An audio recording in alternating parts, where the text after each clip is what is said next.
আমি ওয়েলকাম করছি। আমি কোর্টে গিয়ে বলবো এই মামলা সিবিআই কে ট্রান্সফার করা হোক এবং আইসির দুটো মোবাইল যেমন নিয়েছে, কাজলেরও দুটো তিনটে চারটে মোবাইল যেন নিয়ে নেয়। তাহলে আমার অভিযোগ সত্য কিনা নিরপেক্ষ তদন্তকারী সংস্থা এটা প্রমাণ করতে পারবে। আমি রেডি আছি। আমি আগে বলেছি, বারবার বলবো না। ও তো একটা কর্মচারী, গ্রুপ ডি, তৃণমূলের র্যাঙ্ক এন্ড ফাইলে কাজলের র্যাঙ্ক হচ্ছে গ্রুপ ডি কর্মচারী।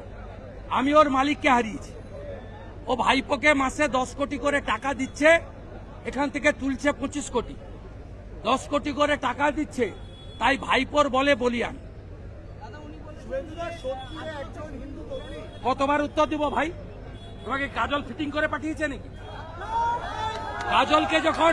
কাজলকে যখন অনুব্রত গুঁতো দিত, কাজল কোলাঘাটে থার্মেল পাওয়ারের গেস্ট হাউসে না আমার পা ধরে বসে থাকতো। কাকে কি বলছো? ওকে আর শাহনওয়াজকে গর্তে ঢুকিয়ে দিয়েছিল অনুব্রত। ও কোলাঘাটে থার্মেল পাওয়ারে আমি অফিস করতাম, ওখানে গিয়ে আমার পা ধরে বসে থাকতো। জিজ্ঞেস করবে।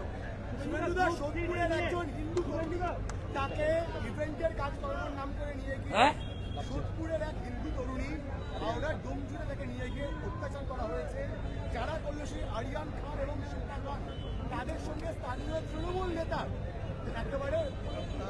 লাভ জেহাদ, ল্যান্ড জেহাদ, ভোট জেহাদ আর রোহিঙ্গা মুসলমানদের অনুপ্রবেশ জেহাদ সবটাই মমতা ব্যানার্জি করছে।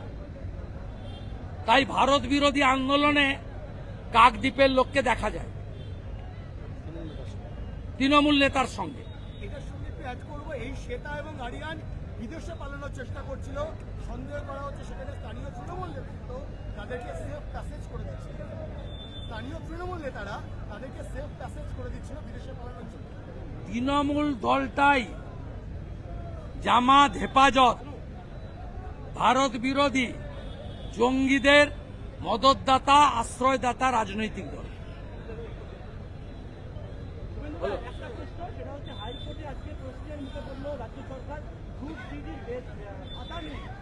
আমি হাইকোর্টের অবজারভেশনকে ওয়েলকাম করব।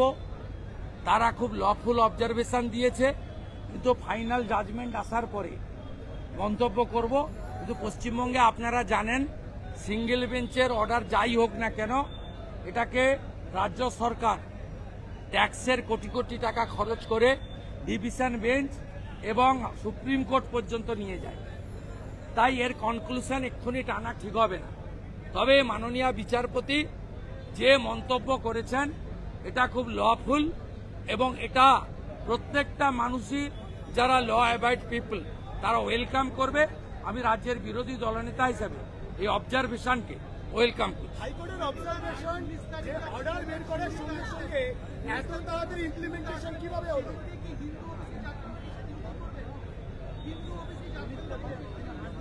আমাদের এই দুটো বিষয়ে আমাদের প্রচার এবং লড়াই চলবে। যতক্ষণ কেষ্ট জেলে না যায় নারী সম্মান যাত্রা চলবে। কারণ যে ভাষা তিনি প্রয়োগ করেছেন এ ভাষা ভুলে যাওয়ার নয়, এক নম্বর। আর দ্বিতীয়, মমতা ব্যানার্জির ক্যাবিনেট যেভাবে হিন্দু ওবিসিদের শেষ করে দিয়েছে, মাইস্য, তিলি, তেলি, কুম্ভকার, স্বর্ণকার, মালাকার, ঘোষ, গোপ, নাপিত, কামার, কুমোর, আমাদের লড়াই চলবে এদের স্বার্থে। 180টা কমিউনিটিকে ওবিসি মর্যাদা দিয়েছে, 119টা মুসলমান। তার মধ্যে ওবিসি এ এবং ওবিসি ভাগ করেছেন। ওবিসি এতে 10% দিয়েছেন, তার 90% হচ্ছে মুসলিম। 99টার মধ্যে 86টা মুসলিম কমিউনিটিকে তিনি দিয়েছেন। আমরা এর প্রতিবাদ করব। হিন্দু ওবিসি অধিকার যাত্রাও এর সঙ্গে সঙ্গে যুক্ত। কবে থেকে শুরু করছে? কবে থেকে পথে? আমাদের প্রত্যেক দিনই চলছে। বাংলাদেশ থেকে আগত বাংলায় থাকাকালীন তারা অ্যান্টি ইন্ডিয়া পোস্ট করছে, এটা কেন হচ্ছে? মমতার জন্য। শুনলেন তো, কি বলছে শুভেন্দু অধিকারী বাবু? প্রেস কনফারেন্সে শুভেন্দু অধিকারী বাবু কি বলছেন? কাজলের নাম শুনে খেপে গেল শুভেন্দু অধিকারী বাবু, খেপে গেল। শুভেন্দু অধিকারী এটা দাবি করে বলছে যে কাজল নাকি শুভেন্দু অধিকারীর পা ধরে বসে থাকতো, তার পা ধরে বসে থাকতো, এটা দাবি করছে শুভেন্দু অধিকারী বাবু। তো মমতা ব্যানার্জির উপরে এত দোষারোপ করছে শুভেন্দু অধিকারী বাবু, তিনি বলছে যে লাভ জিহাদ, রোহিঙ্গাদের শরণার্থী হিসেবে রাখা, যেভাবে ক্রিমিনালদের মমতা ব্যানার্জি এই পশ্চিমবঙ্গে রাখে, সবকিছু টিএমসি পার্টি মমতা ব্যানার্জি করে থাকে। এটা কিন্তু শুভেন্দু অধিকারী বুক খুলে মাথা উঁচু করে বলছে, তিনি এটা দাবি করে বলছে যে মমতা ব্যানার্জি ছাড়া এই মুসলিমদের মাথায় করে কেউ রাখে না। আপনি মমতা ব্যানার্জি যে দুটা কমিউনিটিকে সমান চোখে দেখবে, এটা দেখছে না শুভেন্দু অধিকারী। এটা বলতে চাচ্ছে যে 90% মুসলিমদের ওবিসি সার্টিফিকেট দিয়েছে, হিন্দুদের কিছু সুযোগ সুবিধা দেয়নি। তো এটা বিভেদ কেন রয়েছে? কেন তাদেরকে আলাদা চোখে দেখা হয়? হিন্দুদের, মুসলিমদের কেন আলাদা চোখে দেখা হয়? মুসলিমদের এত সুযোগ সুবিধা কেন দেওয়া হয়? এটা কিন্তু শুভেন্দু অধিকারী বাবু বলছে। শুভেন্দু অধিকারী বাবু এটাও বলছে যে তৃণমূল মানেই ভারত বিরোধী, অ্যান্টি ন্যাশনাল যেটাকে বলে, যে শুভেন্দু অধিকারী বলছে এটা, যে তৃণমূল মানে ভারত বিরোধী, যে ভারতের যেগুলো ভালো কাজ হয় সেটার পিছনে দখলবাজি করবে টিএমসি, কোনো টাং আড়াতে লেগে যাবে, যে ভালো একটা কাজ করতে লাগলো সেটার মধ্যে টিএমসি টাং আড়িয়ে দিবে, মানে কাজটা ঠিক মতো করতে দেবে না। এটাই বলতে চাচ্ছে যে হাইকোর্টের যে অবজারভেশন, মানে কি, যে আজকে গ্রুপ ডি গ্রুপ সির যে একটা ফ্যাসলা হওয়ার কথা ছিল, যে ভাতা দেওয়ার কথা, এটা নিয়ে আজকে একটা ফ্যাসলা হওয়ার কথা ছিল যে ভাতাটা চালিয়ে যাবে। মমতা ব্যানার্জি যে বলছিল যতদিন না চাকরিটা হচ্ছে ততদিন ভাতা চালিয়ে যাচ্ছি আমি, চাল তাদের দেব। তো এটা নিয়ে কেস হয়েছিল। তো এই কেসটা অমৃত সিং কি বললো আজকে আদালতে? তিনি পরিষ্কারভাবে বলে দিল, যারা যোগ্য নয় চাকরির জন্য, যারা চাকরি নিজের পরীক্ষা দিয়ে পায়নি, তাদের অযোগ্য বলে ধরা হয়েছে, তারা আবার বাড়িতে বসে বসে কেন টাকা পাবে? 20-25 হাজার টাকা তাদের কেন দেওয়া হবে? সরকারের কাছে প্রশ্ন করেছে অমৃত সিং। তিনি বলেছে যে তারা বাড়িতে বসে বসে অযোগ্যদের কেন ভাতা দেবে, কেন, কোনো রিজন আছে? এটা কিন্তু তিনি প্রশ্ন করেছে। তো টিএমসি পার্টির যে আদালতের যে উকিল রয়েছে, তিনি তাদের বিরুদ্ধে তো লড়তেই লাগবে, লড়ার জন্য টাকা পাচ্ছে, তাদের তো লড়তেই হবে। কিন্তু এটা তো জানে যে কারাপশনটা কে করেছে, তাও উকিল যেহেতু, তাদের ডিফেন্সে তো লড়তেই হবে।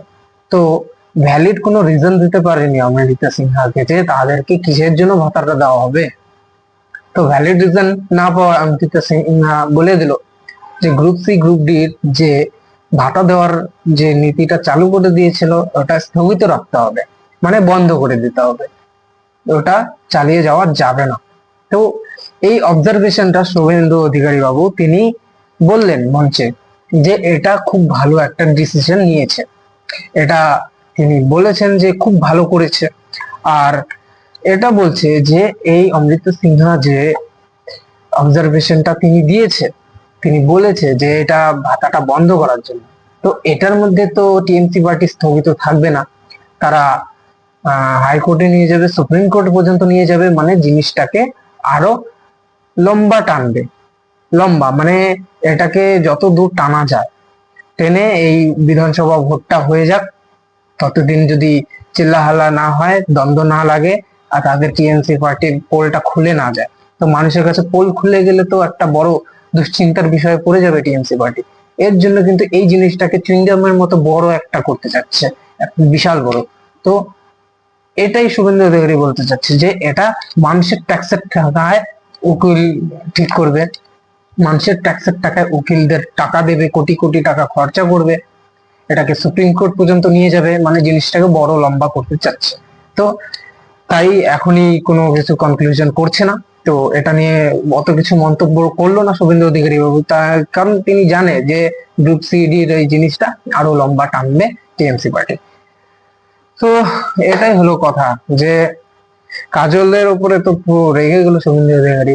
এ নিয়ে আপনাদের কি মতামত রয়েছে শুভেন্দু অধিকারী বাবুর মন্তব্যের উপরে, আপনারা কমেন্টসে জানান। আপনারা দেখছেন অসীম টিভি, আপনারা ভালো থাকবেন, সুস্থ থাকবেন, সঙ্গে থাকবেন, অতি অবশ্যই আমার চ্যানেলটিকে সাবস্ক্রাইব করবেন।